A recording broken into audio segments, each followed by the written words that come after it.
What you need to do on cultural issues is to connect with working class values in a respectful way and not assume that other people are projects that God put you on earth to enlighten them, that their lives may give different truths than your lives give. And that means sometimes you're not going to get your own way. Democrats' college-educated base. Doesn't mean you have to sell people out, but you can't talk in the way you feel most comfortable with, choose the policy priority you must feel most comfortable with, and the issue you feel most comfortable with, and insist on all three, and expect to have a coalition with people who don't agree with you.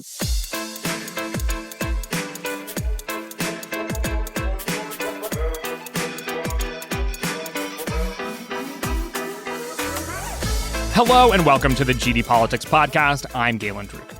By now, the story of how Graham Platner was recruited to run for Senate is well documented. Two Democratic Socialist-aligned operatives, Daniel Moraff and Leanne Fan, set out to find a similarly minded candidate to run against Susan Collins in Maine. As Platner told Jon Stewart, at the end of July 2025, some people came to his house who had been in Maine for a few months working with the AFL-CIO and other labor unions. They were looking, as he put it, for, quote, a kind of a working class person on kind of working class economic policies, end quote. Over a couple weeks of conversations, the recruiters convinced Platner to run, telling him he could land Bernie Sanders' endorsement.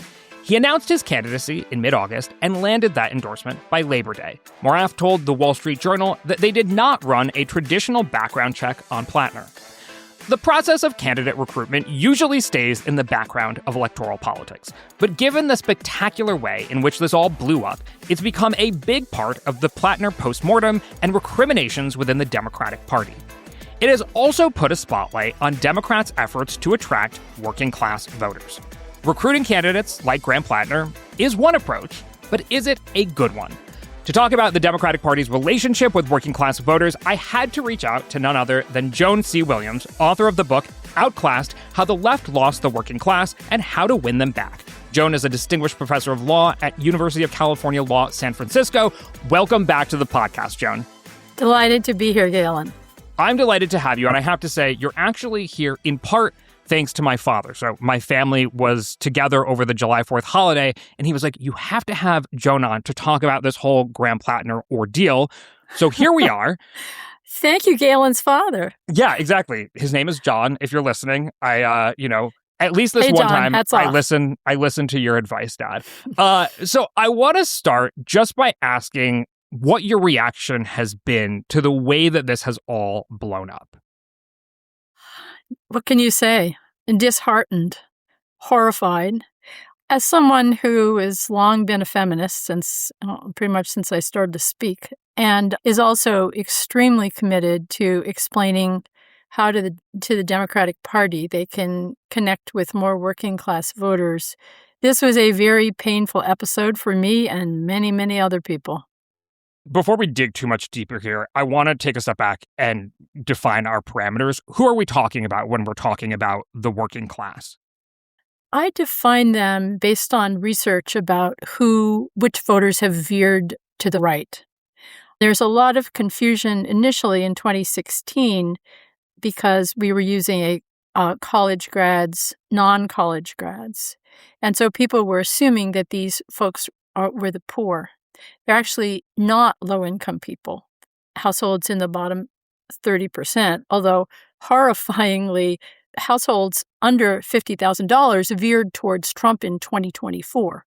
But that's not why he won and why Orban and all the rest of them win.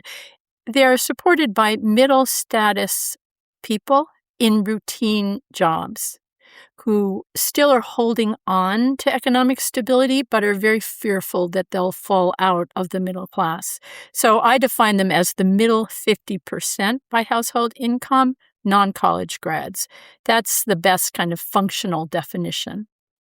I'm curious what you make of the actual process of going out and finding Graham Platner to represent the Democratic Party and try to appeal to those types of voters.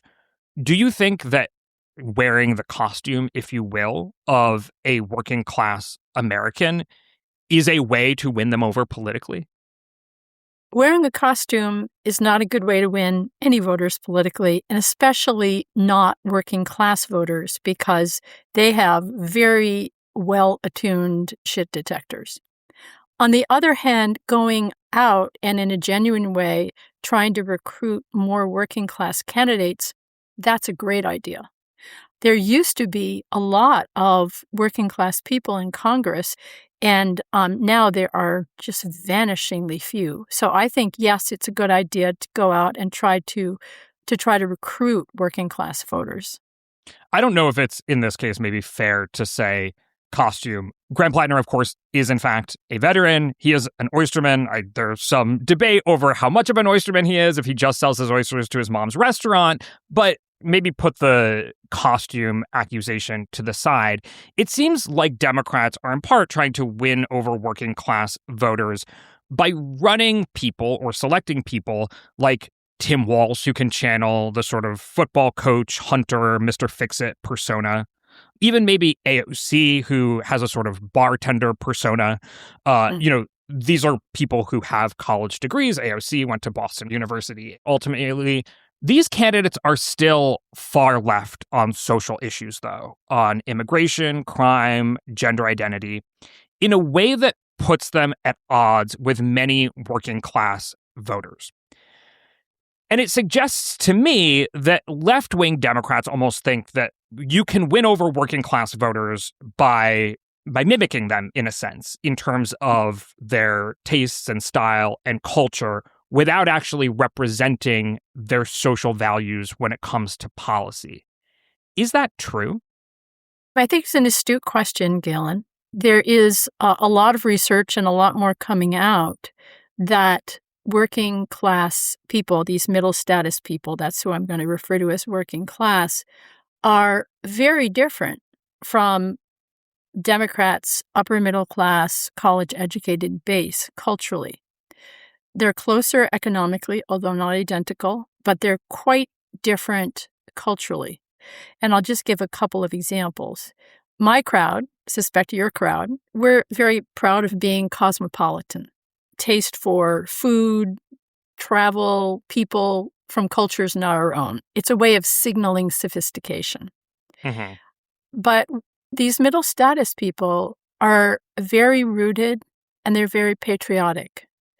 Also, our crowd, one of the ways we signal, again, elite status is through sophistication, including embrace of like sophisticated, edgy, non-traditional sexualities, whereas middle status people are much more likely to be traditionalist.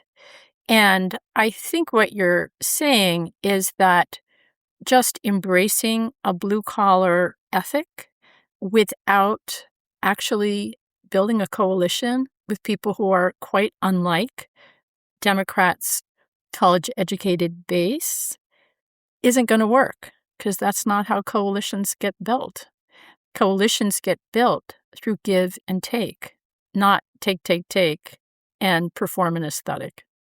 Can we dig into that a little bit deeper? I think you've been doing some thinking about what does actually work in terms of changing who you appeal to in electoral politics.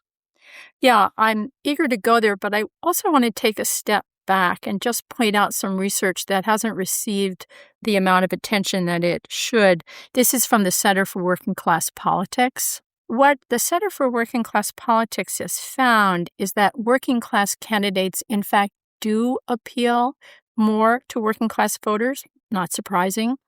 But that shouldn't assume that sort of a Graham Platner, John Fetterman, bad but bold, blue-collar masculinity is the only kind of working class candidate on offer. In fact, what the Center for Working Class Politics found in one report is that teachers, veterans, small business owners, and construction workers, they were all more or less equal in their appeal to working class voters. The single most popular candidate profile was a middle school teacher, then a warehouse worker, doctor, small business owner, nurse, and only then construction worker.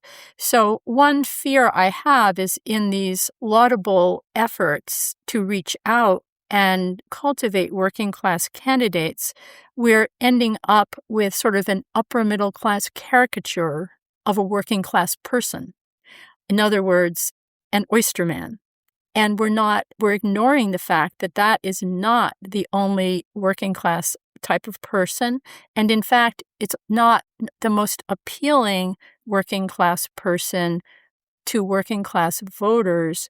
And that also is really helpful, Galen, because we've tried this bad but bold masculinity before as a way to reach working class voters. And it does sometimes work. Platner was very popular until he self-destructed.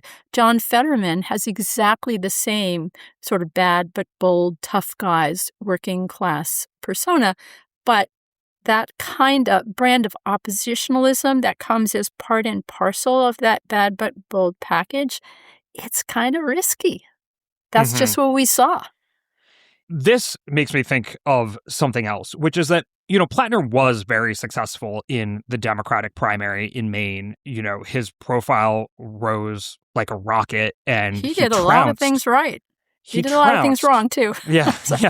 He trounced the incumbent governor in Maine, Janet Mills, who's won statewide, everyone knows, etc. Yeah. But it's important to remember that that was a Democratic primary electorate within which we're judging Graham Platner. And I want to read a quote from friend of the pod, Laksha Jain, who wrote this in March of this year, before some of the more serious accusations came out. He wrote, quote, "Despite his reputation as a working class whisperer, Platner is actually doing far better with upscale Democratic whites than with non-college Democrats.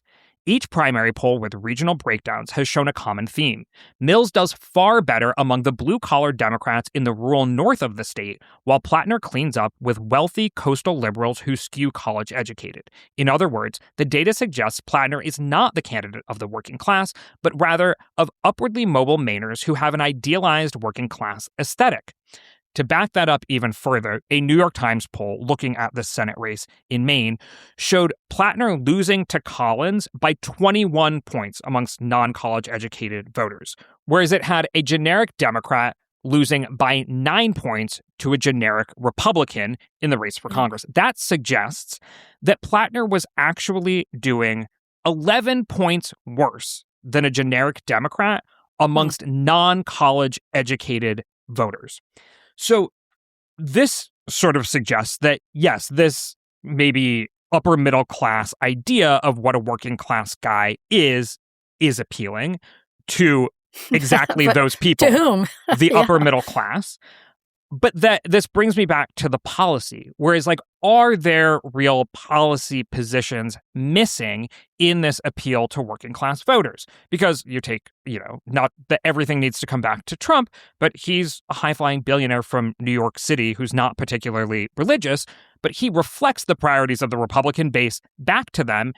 It almost in that dynamic seems to me like the policy positions and the forcefulness with which you deliver them are more important than the package that they arrive in. Whereas it seems like some of these consultants are doing the reverse. They think the package is more important than the policy. Yeah, I'm not sure I would go in the package versus policy direction. The policies are important, but I think, there's a lot of research that shows that people vote as an expression of their identities. And they vote for a candidate who communicates, I'm like you and I like you. And Democrats have pretty much gotten not great grades on that recently.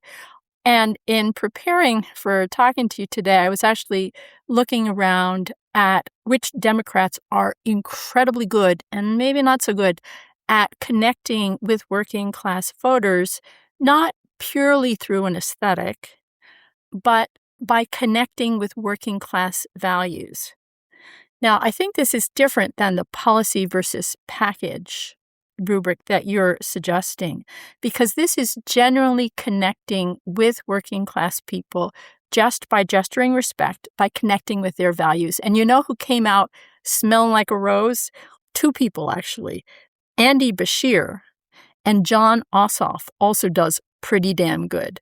All right, we're wading into the 2028 speculation here. One key thing which by now everybody knows, is economic security is an incredibly high aspiration and value for these middle status folks who feel economically fragile because they've been losing touch with the American dream, because American workers used to earn 70% of GDP, and now it's like 54% of GDP.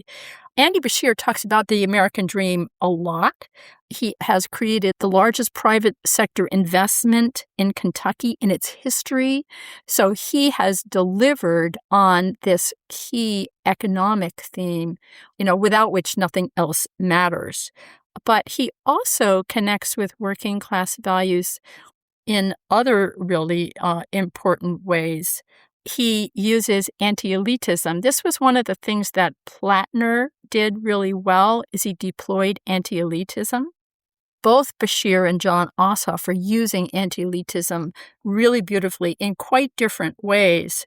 Beshear was talking about what he called the big ugly bill in what I was, a podcast I was listening to, and tying, of course, the big ugly bill, tax cuts for millionaires, to cuts in Medicaid.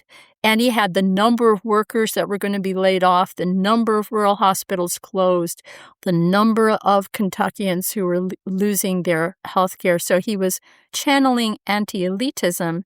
Now, it wasn't with this blue-collar aesthetic, but it was very effective. One of the things that Republicans have done so well is depicted Democrats as condescending. And sadly, we often have been condescending. But Beshear is flipping that. And he was talking about giving examples of how Trump is disrespecting our troops, talking down to our troops. J.D. Vance looks down on rural America. And he's saying, look, you need to be able to talk like a normal human being. In that way, Beshear also is connecting with blue-collar values. He's not flashing his knowledge at every corner. I was also looking at a Gavin Newsom video, and Gavin Newsom named 2 pointy-headed books within the first 5 minutes, talked about self-development. The name of his book is literally A Voyage of Personal Discovery or the like. That is my crowd's self-development ethic. Whereas people who understand how to connect with working class voters, I think it was Gretchen Whitmer, she said, I'm not any smarter or more important than anyone else. Those are the ways to connect with working class values. Beshear also, he eschewed our sophistication, my crowd's sophistication for traditionalism. He said, why am I doing this? I'm driven by my family and my faith and the golden rule. In other words, ethic of service, not Gavin Newsom's self-development. And so Beshear knows how, in a far more subtle way than just parading a flannel plaid shirt, to connect with deeply held working class values. We've mentioned a few of them. What are the chief working class values as you see them? I boiled them down helpfully to basically 5. Realize that economic and personal security are number one. Again, remember the yellow vest sign, elites care about the end of the world, we care about the end of the month. These people care about the end of the month. They don't assume they're going to have economic security. They sure as hell don't assume it after the last 4 decades because they don't have economic security, especially given inflation. What is it like? Some huge percentage of Americans have changed their grocery buying habits in the past few years because they don't have enough money. Personal security is also absolutely central. Personal security is kind of assumed for my crowd, not a big issue. It's as a given, but for working class people, it is a very high priority. And that means border security that's one of the reasons that's a flashpoint. And so we're talking personal security, we're talking crime, immigration, guns? We're talking crime and disorder. Yeah. That's why disorder at the border is such a beautiful term. Because settled middle-class families who feel they are in danger of falling out of the middle class and don't live in the same kind of super safe neighborhood that I live in, that kind of disorder is very, very much to be avoided. So personal and economic security, number one. If we don't get those right, nothing else matters. Self-discipline, not self-development, is the second one. People in the middle, they're not hung up on credentialism. They find it really off-putting, and they're not they don't feel entitled to that kind of self-development because it's not on offer in their jobs. Their jobs require them to show up on time, without an attitude, and do something that ain't necessarily all that fascinating often. The third one is cosmopolitanism as opposed to rootedness. And goes with that patriotism, which is part of rootedness. My crowd, we gain honor by being cosmopolitan. In Outclassed, I don't know if I mentioned this to you before, it just struck me about a number of months after the book was published. The epigram is in Spanish, and the editor wanted me to translate it. And I said, no, everybody can look on Google. And then all of a sudden I realized that is me as an elite displaying my cosmopolitanism. I grew up speaking Spanish. I want you to know it. But if you are a tire salesman married to a bookkeeper in Indiana, you're proud of being an American. That's what you got. What I got is growing up in Venezuela, speaking Spanish. Everybody's proud of what they got. Mm-hmm. And their lives are they're very place loyal, and they're very rooted. People in the middle are. And yet we're very happy, we're very happy and comfortable so long as we're in Boston, Mumbai, or Berlin. Indianapolis, not so much. And then we've talked also about sophistication as opposed to plain-spokenness and traditionalism. So, my taste is cosmopolitan and sophistication. Those are just like my little class parochial tastes. But I got to learn how to talk to people whose tastes are for plain-spokenness, traditionalism, and rootedness. Democrats can do it if they try. GD Politics is powered by you, the listeners. If you enjoy the show, the data-driven analysis, the genuine curiosity and lack of partisan BS, and yes, sometimes the silliness too, please consider becoming a paid subscriber at gdpolitics.com. Paid subscribers help make the podcast possible, and they also get twice the number of episodes and access to the paid subscriber chat where you can send me whatever questions you've got. Independent political media only works if the people who value it support it. So if GD Politics is part of your week, head to gdpolitics.com and become a paid subscriber. That's gdpolitics.com. I so appreciate it. Thank you. It strikes me in hearing you talk about this that the Democratic Party has gotten a lot more comfortable talking about the poor and the marginalized and ways to help the poor and the marginalized escape their lot in life, and is not all that used to talking about ordinary people for whom life may not be luxurious or grand, but it's also not a daily struggle. And on one hand, you could say, well, politics is about solving problems. If you have an ordinary life, you don't have a problem, and I might not need to solve it. But we live in a very rich country. After all, the majority of Americans are somewhat ordinary. The majority of Americans are not a sort of rags to riches tale. So how do you connect with ordinary people while still being an inspirational politician or something like that?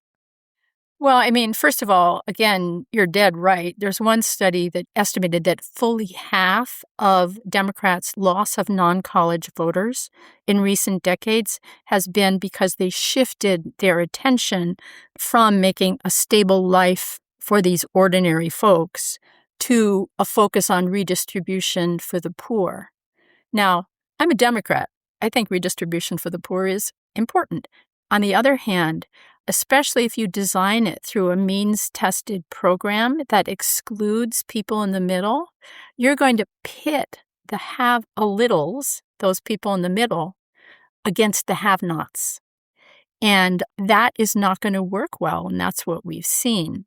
So one of the problems, I think frankly, the intellectual challenges that the Democratic Party faces is that the values of these folks in the middle, they're not, quote, sophisticated. in our universe. They believe in the value of hard work. They believe in faith and family. The way that elites display their high human capital is through a taste for novelty and the edgy. And these values are the opposite. What happened in the Republican Party when there was a meaningful break between the preferences of the political professional class and the actual voters was that the voters won out, and the sort of center-right Bush, McCain, Romney part of the party basically doesn't exist anymore. Yeah. But a lot of those upper middle class college educated voters now find themselves in the Democratic Party, which probably makes it even harder for Democrats to pivot back to being either a party of the working class or even just shoring up their losses with the working class, because they now increasingly rely on these upper middle class voters who have a lot of the preferences and tastes that you're talking about and have very leftward social cultural preferences. In the Republican Party, in some ways, that break between the professional political class and the voters was resolved by Donald Trump. How does this get resolved for Democrats? Is it resolvable? Oh, I think it's resolvable. I mean, what you're posing is really an empirical question of if the Democrats began to connect better with working class voters, would that cost them support among their core college-educated voters in the top 25, 40% of by household income? That's an empirical question. In fact, Jared Abbott and I have been doing a series of reports to try to get some data on that and a lot of these other issues, and to try to develop an evidence-based way. Do I sound like an elite? An evidence-based way to connect with working class values without selling our souls. Because, I spent the last 10 years as a DEI trainer. There are lots of lines I'm not going to cross. Now, I think it's really different, though, to say I'm not going to sell out my most cherished values and saying I'm not going to change one bit. I'm just going to express my values because you know what? My values are framed within the context of an elite life. That's how values gets framed. And I am going to have to use a lot of imagination. And I just gave you an example of how Andy Bashir does it. Jon Ossoff does it very different way. There's a million ways to do it. But we're going to have to use our imagination to figure out the ways to build bridges between these two very, very different class cultures without simply just trying to ape Trump. You mentioned that Democrats have relied on this sort of bad but bold caricature in trying to pursue working class voters. You mentioned Graham Platner and John Fetterman. The Democratic Party is not just dealing with a loss of working class voters. I think they're also worried about a loss of men. Do you see these as one and the same almost? Like, is it they've lost working class men in the same way that you would pursue working class men is the way that you would pursue all working class people? I mean, how does a party that's seen as more feminine win over men? Yeah. At one point, before Fetterman had so many troubles, I called him the maestro of masculinity. You know who I think is the current maestro is Jon Ossoff. Okay. Jon Ossoff is, and we saw it recently in the hearing, the Jay Clayton hearing for the cabinet, where Jon Ossoff just went after him Jon Ossoff, as you know, started out as a documentary filmmaker. And he went after him, asking him who won the 2020 election. And he kept pushing and pushing and pushing and pushing. That was a display of masculinity. It's not bad but bold, but it's definitely masculine assertiveness. Ossoff also is reportedly bulked up, so I think there's a lot going on there. There's a lot going on there. Which I guess is, I don't know, how do you is that a way to win over men? Sure. Hey, at some level, most of us are simple creatures. I am curious, given that you're bringing out different examples of Democrats trying to shift the coalition or make new appeals to broaden the tent, if you will. What do you make of Zohran Mamdani in New York City? New York City is New York City, Galen. He's awesome for New York City. New York City is not Kansas. What do I make of him? I love him. You know, I grew up within 50 miles of New York City. I live in San Francisco. I love Zoran Mamdani. I'm a social democrat. Of course I love Zoran Mamdani. What he means for the party is a lot less clear. I think some people look at him and say, "Oh, that's how you can win over more working class every New voters. York City in the country." I couldn't agree more. After having poked fun at you, let me actually answer your question. I think Zoran Mamdani, he's a generational talent.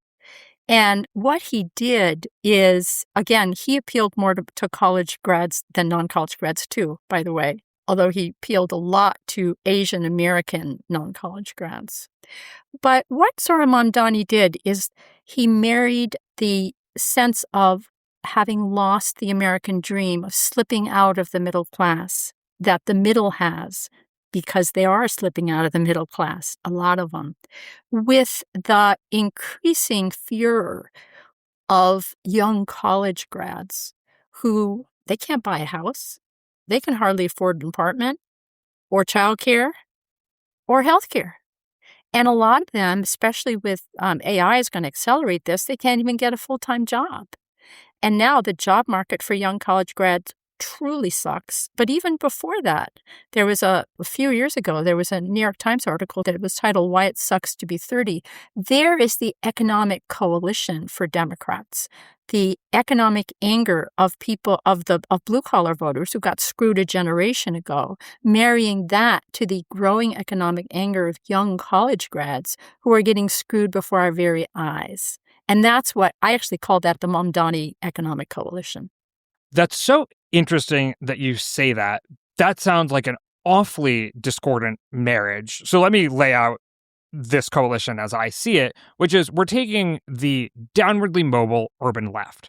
They probably have a college degree, but maybe they are a freelance graphic designer or a teacher or something like that, making somewhere in the range of $65,000 a year to $100,000 a year. Nationally, the median is $65,000 a year for an income, but in New York City, even $100,000 doesn't maybe get you all that far. These are people who grew up with a lot of opportunity, maybe in the suburbs with parents who were lawyers or doctors or something like that. They probably know people that they went to college with who are very financially successful, but they themselves are not. And that is the sort of prime target for Zoran Mamdani. They have elite cultural preferences and not a lot of money to back those preferences up, or maybe they aren't sort of living the life that they imagined, or if they cannot express their power through money, they express their power through their cultural, like you said, through their cultural preferences, their taste. And that's like prime Democratic Socialist voter. Yes. On the other hand, you have what's sort of a prime Trump voter is somebody who does not have a college degree, but is also not low income. So somebody who might be a plumber or an electrician, like I think you mentioned at the top, these stereotypical working class jobs, maybe a truck driver, you can make $100,000 or more, but you have very different cultural tastes than the, anthropology major living in Bushwick who voted for Zoran Mamdani. And it sounds like you're talking about marrying those two parts of America together. How do you bridge the divides between those people? Economics. They're all really pissed off because they see their access to their version of the American dream blocked. But that's why it's the economy, stupid. What you're this different cultural difference between elites and non-elites that you're talking about, which is so important, and I'm so happy people are talking about it. That is why James Carville said so many decades ago, it's the economy, stupid, because given that cultural divergence, the glue that keeps the Democratic coalition together is the economy. And, as I've been saying to people, the bad news is that inequality has gotten so bad that now even young college grads are getting screwed. That's the bad news economically. But politically, the good news is that that's the coalition. I've asked you this already, but let me just try one more time. Does that mean that whoever is going to appeal to both of those types of voters has to say also, and look, I don't think that the sort of gender politics around trans people matter nearly as much as analysts have made them out to matter. Like, I think probably the median position in America is I respect trans Americans and their rights to live freely however they want to live. They deserve dignity, jobs, etc. Also, I think that trans girls shouldn't play in girls' sports or something like that. That's the median position 20%, in America. 20% of working class people believe that trans girls should be allowed on girls' sports teams. So let's add to that also, the hot button issues of immigration and crime over the past 5 years or so. And I think probably immigration and crime matter more than trans politics. But again, it's hard to say because these things all, as you mentioned, meld together into a perception of, do you care about me or people like me? Are you going to fight for people like me? Do you think that Democrats have to actively jettison the policies of the past? One of the things to recognize is, why are we talking about trans girls on sports teams? I mean, one of the things, I think it was Ossoff, I can't remember if it was Ossoff or Bashir said, I'm going to spend 80% of my time on issues that affect 100% of the voters, which I thought was like, wow, that's a really good formulation. Why are we talking about trans girls on sports teams? There's so few of them. It's because Republicans' research effort to figure out the LGBTQ issue that would hurt Democrats the most. They identified trans girls on sports teams and tried to make it a big issue. And what did Democrats do? We walked over there onto that territory, tilted like that against us, and tried to have a fight. Now, that's not smart. But that doesn't mean you just have to stop talking about LGBTQ rights altogether and fall silent on all of the cultural issues that the college-educated base is so married to, because it's not going to be convincing. And it's also, keep in mind, we have to win working class voters as Democrats, but we also have to keep the college-educated base.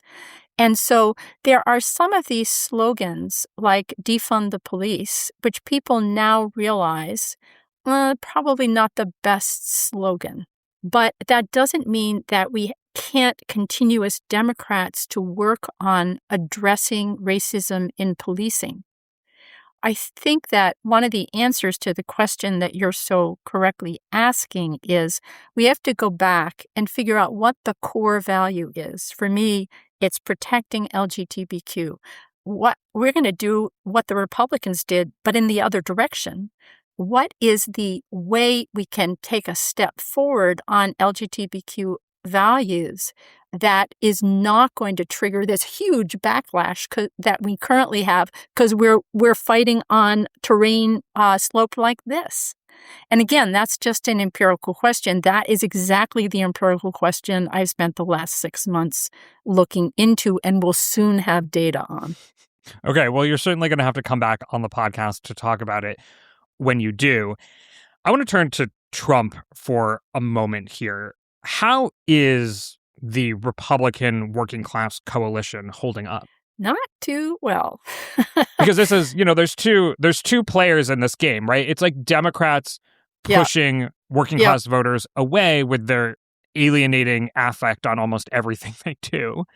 And then there's Republicans saying, like, you have a home here, you're being disrespected there, and we're going to represent you. So how's that working? Well, Trump, as you know, one of the most shocking things about 2024, not only did they have a veer towards Trump of households earning less than $50,000, so even the poor, but there was a very substantial shift towards Trump among Black and Latino and Asian non-college voters, which really shocked the hell out of people. Also, there was a very substantial shift of young voters for all the reasons we've been talking about. Democrats were out there saying, oh, inflation is transitory. And Trump is saying you're getting screwed economically. So the young voters said, yeah, that's not a hard choice. So young voters have veered away from Trump. Black and Latino non-college voters have veered away from Trump. But the mind-blowing thing is that more recently, there's been a veer among white non-college voters away from Trump. That's the good news from my point of view as a Democrat. The bad news is that the Democrats are even less popular than Trump. So we got to just engage in a little bit less malpractice in order to address that situation. Yeah, I mean, you see it. I think we talked about this at a live show a couple months back, where in a tracking poll of young men, they had turned decisively against Trump and over the same period of time gotten even a little bit less hot on Democrats. So they had sort of declined in their support for Democrats by 1 point while also declining in their support for Trump by like 20 points or something like that. So you end up with, at the moment, and like this won't be resolved during the midterms because the unengaged marginal middle that doesn't feel at home with either party is probably not voting in a midterm election. Maybe you can, maybe you can try as a party, perhaps you want to try to win those people. A girl can always dream.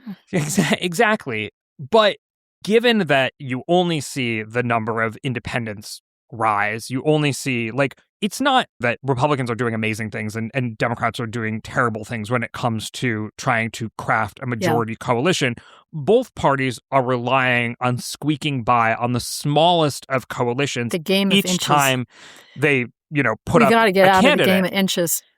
Right. And it doesn't just have the impact of the parties always scrambling to try to win the next election. It also has the impact of Americans being horribly divided and tuning out from a politics that doesn't seem and geared being at able all to actually towards... enact our policies in a sustained way. I mean, all of these things are good things. So I've been asking you some sort of pointed questions, but opening it up to a long form response, what is the agenda as you see it that is the 60% agenda, the 65% agenda, and maybe it's drawing from both sides of the political spectrum or what have you? Well, one thing it's not is going more progressive or going more moderate. Those are just the wrong categories, folks. We got to move on. It's some of more progressive and some of what's thought of as more moderate. Very generally, it's we got to go very anti-elitist, very assertive on economic populism. That's the sense also in which Zohran Mamdani has his finger on the pulse. Cutting taxes for corporations, as Josh Shapiro did, probably not the direction that we want to go in. We want to say hard work will pay off in a stable life, and we're going to make damn sure it does. And that's why having one of these governors like Beshear or like Whitmer, who actually has a history of creating a lot of jobs, would be kind of nice. The other thing is that on cultural issues, again, it's not just go to the center, because there's quite a lot of research that shows just going to the center is not necessarily going to help you. What you need to do on cultural issues is to connect with working class values in a respectful way and not assume that other people are projects that God put you on earth to enlighten them, that their lives may give different truths than your lives give. And that means sometimes you're not going to get your own way. Democrats' college-educated base. Doesn't mean you have to sell people out, but you can't talk in the way you feel most comfortable with. Choose the policy priority you must feel most comfortable with and the issue you feel most comfortable with, and insist on all three, and expect to have a coalition with people who don't agree with you. Are you more optimistic or more pessimistic now than when you began writing Outclassed? Is there more evidence that Democrats have learned how to speak to the working class, or less evidence? I'm a lot more optimistic. I began writing Outclassed in despair, utter despair. This was about a year before Trump was reelected, because I just felt in my bones, this is not going to end well. And at that point, the accepted wisdom in my circles was that we were never going to be able to appeal to the working class as Democrats, because the white working class was just racist, and we weren't going to go there. there's a lot of racism out there. It's helping the right, and we're not going to go there as Democrats. I think that's definitely true. But the idea that all that was going on is racism was just self-delusion. And I had written a book in 2017 basically explaining this cultural difference and how it had driven Trump's first election. And then this, it's all just racism interpretation took hold, and everybody just turned their minds off to some uncomfortable truths about privilege and class privilege. And now there is a consensus in the Democratic Party that we got to figure out how to connect with the working class. The thing that's blocking progress is the persistent obsession with whether we should become more progressive or become moderate. And I would just urge people to realize that that is an old-fashioned and unhelpful way to deal with it. We don't have to either go right or go left. We just have to cut the apple in a different way. And the first step in understanding how to connect with people is understanding where they're coming from. All right, well, we're going to leave things there for today. Joan C. Williams, thank you so much for joining me today. I really appreciate it. Always a pleasure, Galen, and I love the podcast. Thank you. My name is Galen Druk. Remember to become a subscriber to this podcast at gdpolitics.com and wherever you get your podcasts. Paid subscribers get about twice the number of episodes. You can also join in our paid subscriber chat and pass along questions for us to discuss on the show. And you ensure that we can keep making a podcast that prioritizes curiosity, rigor, and a sense of humor. Also, be a friend of the pod and go give us a 5-star rating wherever you listen to podcasts. Maybe even tell a friend about us. Thanks for listening, and we will see you soon.